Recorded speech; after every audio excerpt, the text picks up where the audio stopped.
We are at 101 Center Point in Greensboro, North Carolina.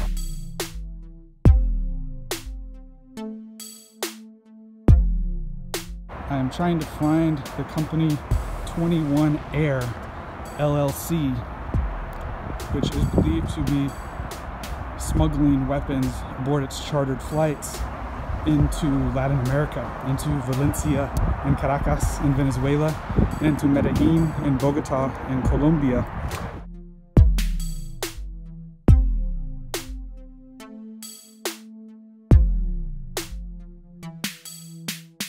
This air charter company, 21 Air, went repeatedly to places in Venezuela and Colombia starting January 11th. Prior to that, it had largely operated domestically, and suddenly it began to change its patterns.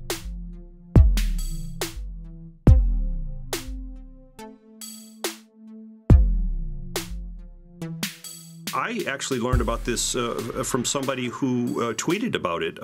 A gentleman in Canada who follows ship and plane movements noticed this.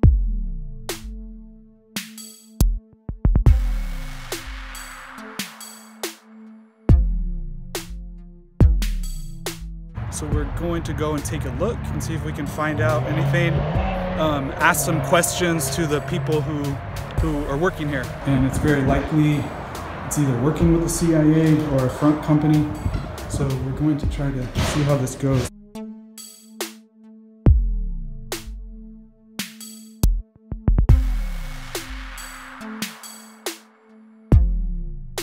I have a few questions. I wanted to talk to somebody. All the comments originate out of Miami, so actually you need to speak with Mike Mendez. He's the CEO. What about Adolfo Moreno, who's the majority owner? Mike Mendez speaks for the Michael Stink. Michael Stink. Mike Mendez is the CEO. He's the one you want to talk with. Okay. All right. Okay. Thanks a lot. You're very welcome. No comment at this time. You need to talk to Mike Mendez. Do you have a phone number for Mike Mendez? I do not. Because there's a lot of concern about what could happen with these weapons. It was an airline shrouded in secrecy. For a quarter century, Air America flew on the front lines of the Cold War, owned and operated by the CIA.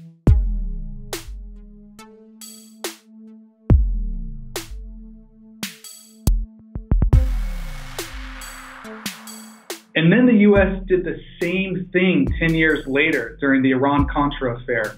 The CIA again used an air cargo company, this time called Southern Air Transport, to send weapons to the U.S.-backed Contra death squads in Nicaragua. It's also worth noting that one high-ranking U.S. official who oversaw Iran-Contra was Elliot Abrams, who is now Trump's point man on Venezuela. At the end of the day, what this does is foment chaos and violence in these countries, which can lead to civil war and ultimately many civilian deaths. As a sociologist, I've studied this phenomenon previously, the danger of paramilitary groups in Haiti and in Central America, where the U.S. supplied weapons. The result was devastating, and now it looks like we are beginning to do the same thing in Venezuela. It's one thing for us to look back at what the U.S. has done and to say that was wrong.